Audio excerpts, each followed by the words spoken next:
नमस्कार दोस्तों, आप सुन रहे रेडियो आबेक सराना 88.4 एफएम धुन पहाड़ की विद मी आज रेशमा कौर। और आज हीरा सीरीज के इस खास पॉडकास्ट का एक बहुत अहमियत है, बिकॉज हम एक ऐसी लेडी के बारे में बात करने वाले हैं विद माय गेस्ट, जो कि बहुत ही सुप्रीम, उन्होंने एक हाउस वाइफ से लेकर एक बिजनेस वर्ल्ड के अंदर अपनी पहचान बनाई है, which is something mesmerising and very dedicated.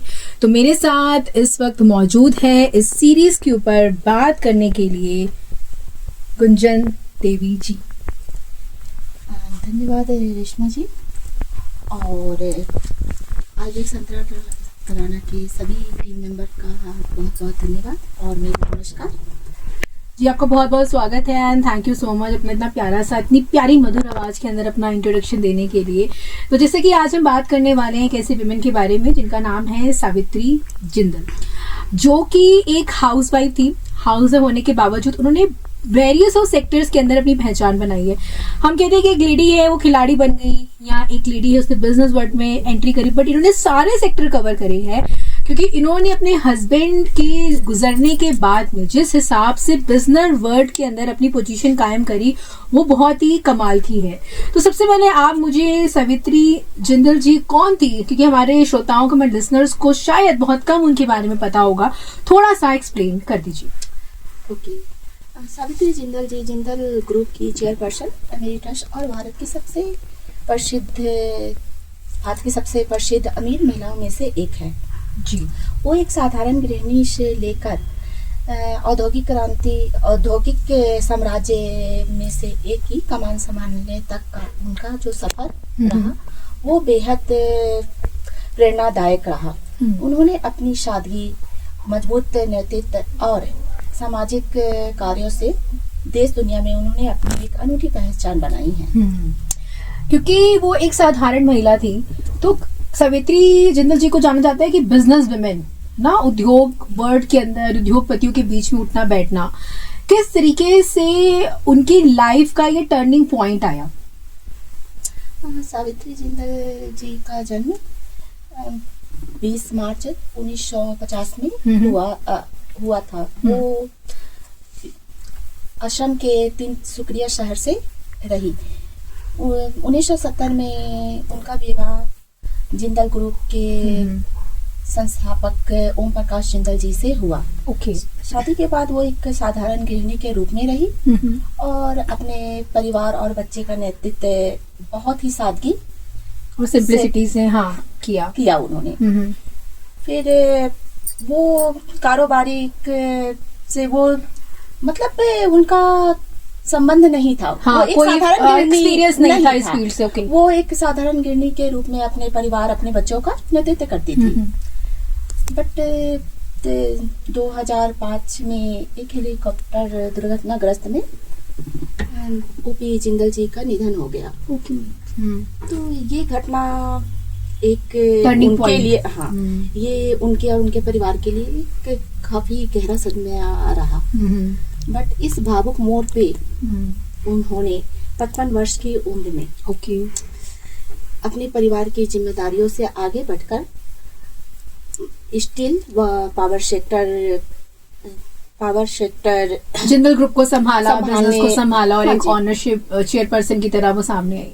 जैसे आपने बताया कि उनको कोई भी एक्सपीरियंस नहीं था, बिकॉज वो सिंपल हाउसवाइफ थी। कैसे उन्होंने इस वर्ल्ड के अंदर कदम रखा, क्या क्या उनकी अचीवमेंट्स थी कि एक हस्बैंड के जाने के बाद, क्योंकि एक महिला का सबसे बड़ा सपोर्ट होता है उनका हस्बैंड, उनके जो उनको सपोर्ट करते हैं। अब ऐसे में फैमिली में से मेन पिलर का चले जाना, हस्बैंड का चले जाना, बाद में ये भी बताया कि उन्होंने अपने बच्चों के बीच में इक्वल तरीके से सारी चीजों को मैनेज किया। उनके कितने बेटे थे वैसे? उनके 4 बेटे थे। अच्छा। जिसमें उनका पहला बेटा पृथ्वीराज जिंदल, दूसरा सज्जन जिंदल, तीसरा रत्न जिंदल और चौथा नवीन जिंदल। ओके। और उन्होंने अपने चारों बेटों के बीच कुशलता पूर्वक अपने बिजनेस का विभाजन किया। तो उससे इस निर्णय से उनका जो बिजनेस साम्राज्य रहा वो कई गुना बढ़ गया। और ये सब उनके मतलब धैर्य, सहज और नेतृत्व का ही ये रहा प्रमाण कि उन्होंने इतने मतलब उनके पास कोई पूर्व एक्सपीरियंस नहीं रहा व्यवसाय का, बट उन्होंने अपने पति के जो कारोबार बिजनेस साम्राज्य था उसको एक ऊंचाई तक ले गई वो। बिल्कुल। ऐसा सुनने में आता है कि वो ना केवल बिजनेस वर्ल्ड के अंदर ही इतनी सुप्रीम रही है, राजनीतिक दुनिया के अंदर भी उन्होंने कदम रखा और उसमें भी बहुत सक्सेसफुल हुई थी। हाँ जी, वो अपने पति के नक्शे कदम पर चलते हुए उन्होंने हरियाणा के हिसार से निर्वाचन क्षेत्र से विधायक चुनी गई।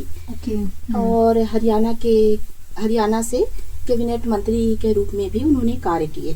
कहाँ कौन कौन से कार्य करे थे, कुछ बता सकते हैं? हाँ जी, जैसे महिला सशक्तिकरण, शिक्षा, स्वास्थ्य और ग्रामीण विकास के क्षेत्रों में उन्होंने उल्लेखनीय कार्य किए हैं। एक उद्योगपति के साथ साथ उन्होंने, मुझे लगता है, वेलफेयर का भी बहुत काम किया है, परोपकार के भी बहुत सारे कार्य करे हैं। कौन कौन से, क्या क्या उन्होंने ऐसे वेलफेयर में कार्य करे जो हमें लगता है कि कहीं ना कहीं एक आम महिला को भी उसके बारे में सोचना चाहिए? हाँ जी, सावित्री जिंदल जी मानती हैं कि व्यवसाय का असली उद्देश्य समाज का कल्याण है। और JSW फाउंडेशन और जिंदल ग्रुप की अन्य सामाजिक शाखाओं के माध्यम से वे शिक्षा, महिला सशक्तिकरण, स्वास्थ्य सेवा, कौशल विकास से जुड़ी, मतलब ये सब बेसिक चीजें हैं, बेसिक चीजें हैं जो उन्होंने, क्योंकि वो एक साधारण गृहिणी थी, उनको ये पता था कि क्या कहाँ किस तरह से कहाँ कमी रहेगा, मैं अपने समाज का किस तरह से नेतृत्व करूंगी जो आगे चल के उनके लिए विकास के लिए हेल्प करेगा। तो ये सब वो ध्यान में रखते हुए ही हमेशा उनके लिए पॉलिटिकल ये नहीं था कि सिर्फ मुझे इस लाइन में जाना है या नहीं, वो एक परिवार के रूप में उन्हें देखती थी। और यही सब कुछ ध्यान रखते हुए उन्होंने हमेशा कार्य किया। बहुत अच्छी बात, मतलब ये सुन के मुझे बहुत अच्छा लगा कि देखो वो इतनी बड़े जिंदल ग्रुप और एक बिजनेस वर्ल्ड के अंदर बहुत नामी गनामी वो नाम है, और वहाँ की एक महिला एक कॉमन से कॉमन चीजों पे ध्यान दे रही है, तो शायद इसी वजह से वो एक पॉलिटिकल वर्ल्ड के अंदर भी सक्सेसफुल हुई, घर के अंदर एज अ गुड मदर भी वो रही हैं और बिजनेस वुमेन भी वो रही। कौन कौन से अचीवमेंट, कौन कौन से पुरस्कार, कौन कौन सी टाइटल्स उन्हें बाद में दिए गए उनको सम्मानित करने के लिए? उन्हें कॉर्पोरेट लीडरशिप, महिला सशक्तिकरण और समाज सेवा के लिए राष्ट्रीय अंतर्राष्ट्रीय मंचों पे सम्मानित किया गया। दुनिया की प्रतिष्ठित फोर्ब्स सूची में उनका नाम लगातार भारत की सबसे अमीर महिला जाना जाता है। और एशिया की प्रमुख कारोबारी महिला के रूप में शीर्ष शामिल वो रही है।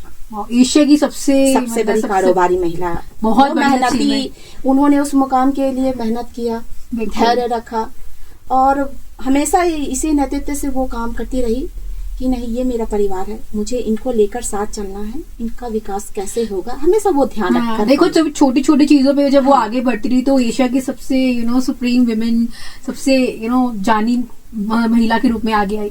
मेरा नेक्स्ट क्वेश्चन आपसे यही है कि उनकी ये जो कहानी हम जान रहे हैं सावित्री जिंदल जी के बारे में, बाकी महिलाओं को क्या इससे प्रेरणा लेनी चाहिए? कौन कौन सी चीजें उन्हें सावित्री देवी से अपनानी चाहिए और कैसे उन्हें भी अपनी एक कंजर्वेटिव रिस्ट्रिक्शन में नहीं रहने कि मैं ये नहीं कर सकती, है ना, मैं अगर ये घर का काम है तो मैं यही कर सकती हूँ, मैं दूसरा नहीं कर सकती, वो कैसे वो चीजों को तोड़ना चाहिए? सावित्री जिंदल जी इस बात का जीवित प्रमाण है कि मतलब उम्र और अनुभव कभी भी किसी भी मतलब कार्य को करने के आगे बढ़ने की राह में बाधा नहीं होता है कि age is just a number, experience नहीं है तो कोई बात नहीं। वो हालांकि बहुत ज्यादा पढ़ी लिखी भी नहीं थी, एक साधारण परिवार से ही बिलोंग करती थी, बट ये था उनके अंदर कि हाँ ठीक है, नहीं है, लेकिन उन्होंने अपने परिवार को एकजुट रखने की ही कला को अपना ताकत बनाई और यही ताकत उन्हें आज सबसे आगे भी लेके गई, सबसे आगे लेकर गई। बाकी महिलाओं को क्या सीख में लेनी चाहिए उनसे?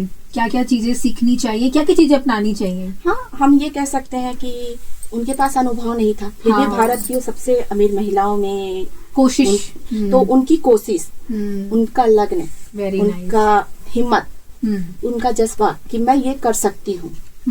अनुभव नहीं होते हुए भी उस मुकाम को पाना, तो सीखने और करने का कोई उम्र नहीं है, कोई अनुभव नहीं है। Very nice. वो जहाँ तक अगर आपके अंदर हौसला है, मैं ये कर सकती हूँ, तो उस जज्बे से वो बहुत आगे तक जा सकती हैं। ये हमें सावित्री जिंदल जी से सीखने को मिला है। कहीं ना कहीं देखो, बाग परिवार ने भी उनकी मदद करी होगी, दोस्तों ने उनकी मदद करी होगी, बच्चे उनका 4 उनके पुत्र हैं, उन्होंने भी कहीं ना कहीं उनका हौसला बढ़ाया होगा। आज की जो लेडीज हैं, आज की जो बच्चियां हैं, जो युवा जो बड़ी हो रहे हैं लेडीज, और ये सब किस तरीके से आपको लगता है कि वो भी सावित्री जिंदल जी की पूरी स्टोरी से अपने सपने पूरे कर सकती हैं? कोई ऐसी चीज कि आप उन्हें कोई मैसेज देना चाहे सावित्री देवी जी की कहानी के थ्रू हमारी भारत की बेटियों को? सावित्री जिंदल जी का जीवन हमें अनेक महत्वपूर्ण जीवन मूल्य सिखाता है। जैसे सबसे पहला कि किसी भी परिस्थिति में धैर्य और आत्मविश्वास बनाए रखना चाहिए। बिल्कुल। दूसरी सीख जो है जिम्मेदारी और पूरी ईमानदारी से अपने काम को पूरा करना। और तीसरा जो है सफलता का मतलब सफलता का उपयोग केवल अपने लिए नहीं, समाज के विकास के लिए होना चाहिए। बिल्कुल। हाँ, जिससे हमारे राष्ट्र का विकास हो, हमारे समाज का विकास हो। तो ये हमें उनसे सीखने को मिलता है कि अगर इस तरह से हम भी करें, तो आज जैसे वो एक प्रसिद्ध भारत की महिला रही हैं, तो हम भी अपने सपने पूरे कर सकते हैं। बहुत मतलब उनकी कहानी से बहुत कुछ जानने को मिला है। ऐसी बहुत सी चीजें तो शायद मुझे भी नहीं पता थी। और अभी भी सावित्री जी वेलफेयर का काम अभी भी करती हैं, और अभी भी वो जिस तरीके से पूरी लाइफ की उनकी जर्नी रही है, उन्हीं लेसन्स को वो अपने आगे वाले बच्चों को भी समझा रही है। हमारे साथ बने रहने के लिए और इतने प्यारा सावित्री जी के जीवन के ऊपर प्रकाश डालने के लिए आपका बहुत बहुत धन्यवाद। और रेडियो आईबीएक्स तराना की पूरी टीम कोशिश करती है कि आप सबके लिए बहुत से ऐसे पॉडकास्ट लेके आए जो आपकी लाइफ को आगे और सुप्रीम ब्राइटन बना पाए। तो आज के लिए सिर्फ इतना ही, और बने रहे हमारे साथ रेडियो आईबीएक्स तराना 88.4 FM पर धुन पहाड़ की, और सुनते रहे 88.4 FM हमारे साथ। धन्यवाद।